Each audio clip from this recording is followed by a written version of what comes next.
Stichting Alzheimer está organizando um simpósio com o tema de cuido com dignidade, que está tomando lugar dia 23 de setembro, vindouro.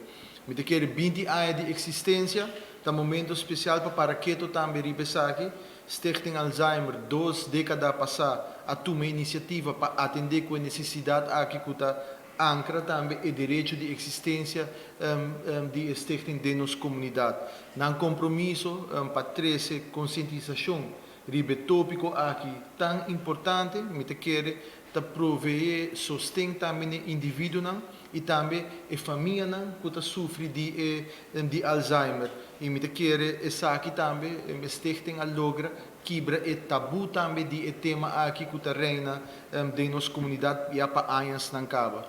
Passou cuido de esse que sofre de maleza, mas também bem-estar de nosso adulto na maior, então uma responsabilidade compartilhada, uma responsabilidade de nós todos. O tema principal de ter a celebração aqui, de ano aqui, todo ano nós temos lema.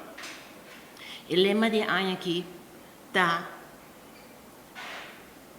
toda gente que está padecendo de ou outro disfuncionamento, condição neurocognitiva de tipo Alzheimer ou outro não, está um gente.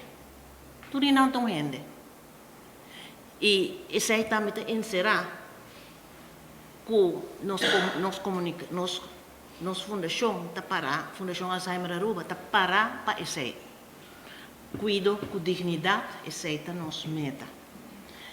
E aí aqui nós lo enfatizar hopi arriba o síndrome de atardecer, que nós chama o sundowning. Passou para Kiko, nós põe sei, só tem muita gente, feitos 980, e parte aqui a bordo conheci no mundo inteiro tocante de problema que existe, que gente não está wandro, canabai e perde.